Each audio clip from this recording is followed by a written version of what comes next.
हिमाचल प्रदेश विधानसभा चुनावों के लिए 4 नवंबर को मतदान होगा। राज्य की सभी 68 सीटों के लिए सियासी दल अपनी तैयारियों में जुट गए हैं।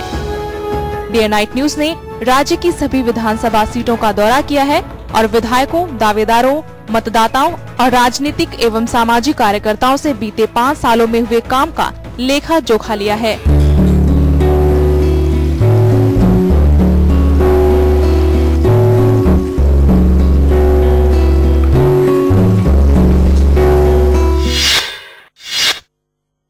हिमाचल प्रदेश के चुनाव क्षेत्रों की यात्रा करते हुए आज हम पहुंचे हैं दून चुनाव क्षेत्र में।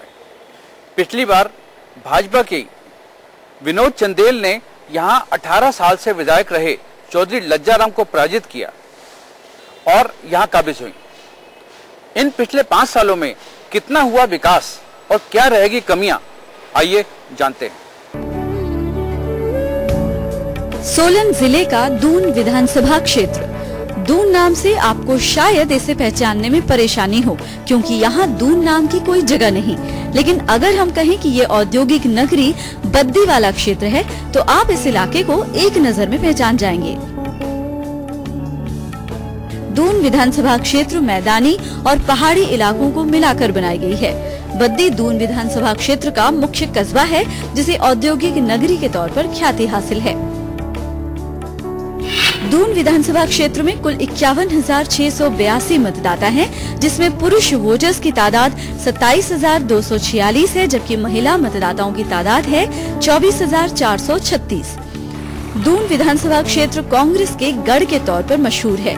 कांग्रेस ने इस सीट पर साल 1982, 1985, 1993, 1998 और 2003 में विजय पताका फहराया, जबकि जनता दल साल 1990 और बीजेपी साल 2007 में इस सीट को जीतने में कामयाब रही। साल 2007 के विधानसभा चुनाव में विनोद चंदेल ने बीजेपी के टिकट पर चुनाव लड़ते हुए लज्जाराम को 3,000 से ज्यादा मतों के अंतर से मात दी। विनोद चंदेल को 22,470 मत हासिल हुए, जबकि चौधरी लज्जाराम को 18,974 वोट पड़े। दून विधानसभा क्षेत्र शिमला लोकसभा सीट के तहत आती है। साल 2009 के आम चुनाव में यहां से बीजेपी के वीरेंद्र कश्यप और कांग्रेस के धनीराम शांडिल्य के बीच मुकाबला था, लेकिन बाजी बीजेपी के वीरेंद्र कश्यप के हाथ लगी। वहीं दून विधानसभा सीट से वीरेंद्र कश्यप को लीड मिली थी। आपको बता दें कि तकरीबन 2 दशकों से चौधरी लज्जाराम और चंदेल परिवार की सियासी टक्कर हो रही है। इस बार भी दोनों परिवार आमने सामने हैं। बीजेपी ने जहां विनोद चंदेल को मैदान में उतारा है, वहीं कांग्रेस ने लज्जाराम की जगह उनके बेटे राम कुमार को अपना प्रत्याशी बनाया है। दून विधानसभा क्षेत्र में चुनाव प्रचार के दौरान विकास बड़ा मुद्दा बनने वाला है। विकास के मसले पर हमने सबसे पहले दून की भाजपा विधायक विनोद चंदेल का रुख किया। विनोद चंदेल ये मानती हैं कि दून विधानसभा क्षेत्र में उन्होंने हर संभव विकास कराया। विनोद चंदेल का दावा है कि उन्होंने अपने कार्यकाल में दून हलके पर अपार धनराशि खर्च की। हमारे दून क्षेत्र के अंदर अथाह विकास हुआ है और इसके लिए हम मुख्यमंत्री जी के आभारी हैं, जिन्होंने के हिमाचल प्रदेश के अंदर वैसे विकास, सड़क, शिक्षा, स्वास्थ्य, स्वरोजगार की तरफ उन्होंने बहुत ज्यादा काम किया है। चंदेल यही नहीं रुकी। उनके मुताबिक ये उनके प्रयास का ही नतीजा है जो आज बद्दी में ड्रग कंट्रोलर का दफ्तर और तहसील है। बद्दी की बात है, बद्दी में तहसील खुली है पहली बार। बद्दी में हमारे एक्सियन इलेक्ट्रिसिटी का दफ्तर खुला है।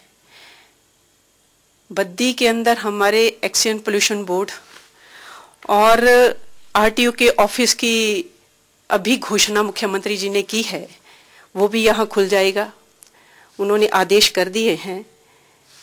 और इसके साथ साथ यहाँ पर सबसे ज़्यादा बात यह कि इंडस्ट्री एरिया है। इंडस्ट्री एरिया होने की वजह से यहाँ पे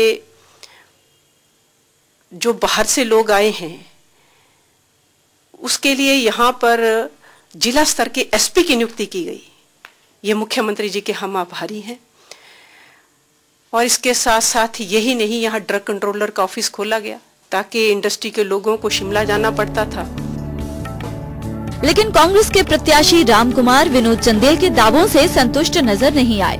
रामकुमार दून के पूर्व विधायक लज्जाराम के बेटे हैं। लज्जाराम के बीमार रहने के चलते इस दफा कांग्रेस ने उनके बेटे रामकुमार पर दांव खेला है। रामकुमार के मुताबिक विनोद चंदेल उनके पिता द्वारा करवाए गए कामों का ही श्रेय ले रही हैं, जबकि उन्होंने खुद यहाँ ज्यादा काम नहीं करवाए। पिछले 18 वर्ष के समय में, जब ये जो पिछला 5 साल का वक्त है, से पिछले 18 साल के वक्त में फादर साहब चौधरी लज्जाराम जी ने यहाँ प्रतिनिधित्व किया, तो उस समय जब इन्होंने शासन संभाला तो रोड्स की मतलब ना के बराबर रोड थे कॉन्स्टिट्यूंसी में। केवल मेन रोड और एक आध रोड को छोड़ के कोई पक्का रोड नहीं था। इन्होंने मेरे ख्याल 200 या 250 किलोमीटर पक्की सड़कें बनाई। उसके अलावा इन्होंने अपने समय में लास्ट ईयर था हमारा, 17 स्कीमें जो है पेयजल और IPH की लगा के छोड़ दी, जिनका जो हमारी विधायिका हैं उद्घाटन तक की नहीं कर पाई। अभी भी 4 स्कीमें ऐसी हैं जो नहीं चल पाई। उनके पंप हाउस तैयार थे, पाइपलाइंस भी चुकी थी।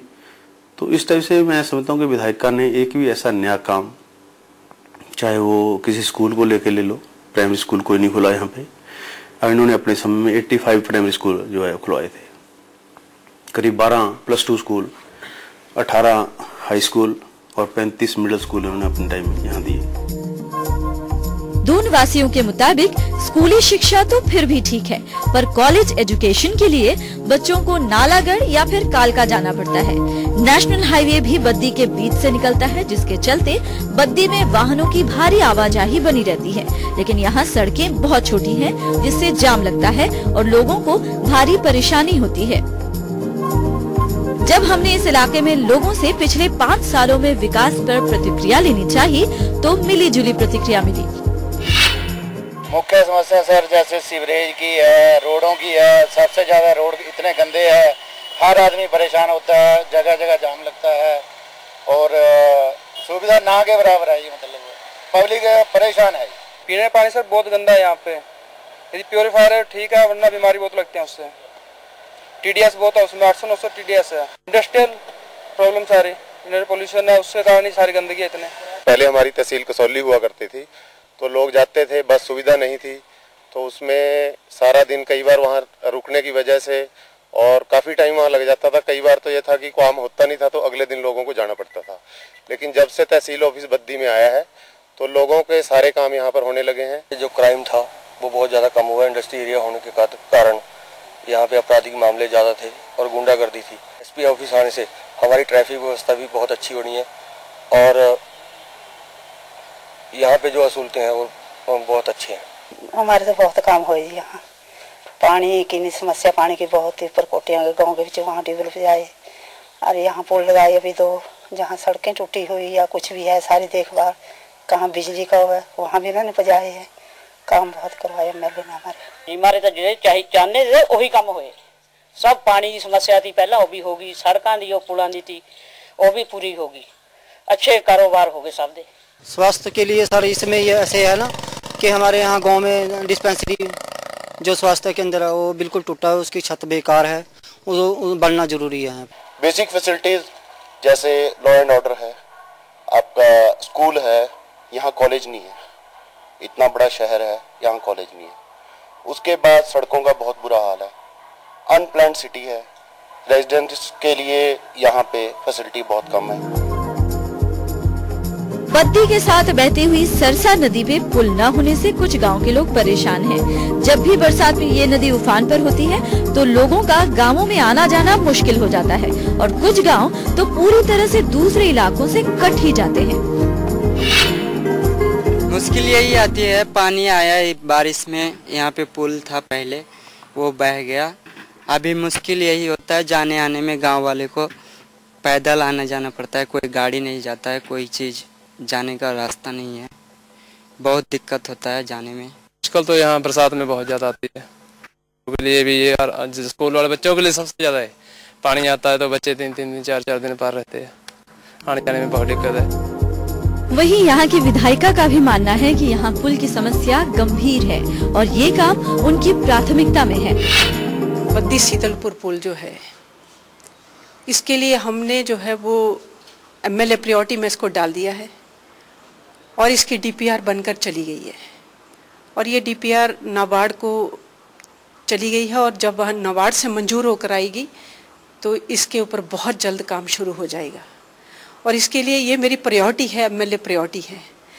इसके लिए मैं बहुत प्रयासरत हूँ ताकि सरसा नदी के पार रहने वाले जो लोग हैं उनको जो है इस पुल के बनने से एक तो बहुत बड़ी सुविधा मिलेगी, क्योंकि बरसात के दिनों में बड़ी मुश्किल होती है, वहाँ से आर से पार नहीं जाया जाता, पानी इतना आता है इस नदी के अंदर। और ये पुल बनाना अब मैं जब दोबारा बनूंगी तो इस पुल के ऊपर जो है काम जो है वो शुरू कर देंगे हम बहुत जल्द और ये पुल जो है बहुत जल्द बनाकर हम तैयार करके इस पुल के माध्यम से जो बद्दी, सीतलपुर, लंडेवाल, कल्याणपुर होते हुए ये सड़क जो है, इस सड़क यहाँ पे सड़क भी निकल रही है, इस सड़क को हम लोग जो है पंजाब के साथ जोड़कर जो है बिल्कुल बाईपास बन जाएगा। ये इससे इंडस्ट्री को भी लाभ होगा और यहाँ की जनता को भी लाभ होगा। परिसीमन के बाद दून विधानसभा क्षेत्र के स्वरूप में परिवर्तन आया है। दून हलके की जहां 3 पंचायतें नालागढ़ विधानसभा क्षेत्र में शामिल की गई हैं, वहीं 6 पंचायतों को अर्की में मिलाया गया है। वहीं कसौली विधानसभा क्षेत्र की 3 पंचायतों को दून में शामिल किया गया है। कुल मिलाकर कहें तो परिसीमन ने विधानसभा के स्वरूप में खासा परिवर्तन लाया है। बहरहाल दून विधानसभा क्षेत्र की जनता तैयार है। नेताओं ने प्रचार पर जोर देना भी शुरू कर दिया है। देखना होगा कि दून विधानसभा क्षेत्र की जनता अब के किसे विधानसभा का टिकट थमाती है। दून क्षेत्र में जहां भाजपा विकास के नाम पर आंकड़े पेश कर रही है, वहीं कांग्रेस भाजपा के दावों को सिरे से नकारती है। अब देखना यह होगा कि आम जनता किसकी तरफ रुख करती है। कैमरा पर्सन सुमित क्लेर के साथ Sanjay Mehta, day and night news, Baddi.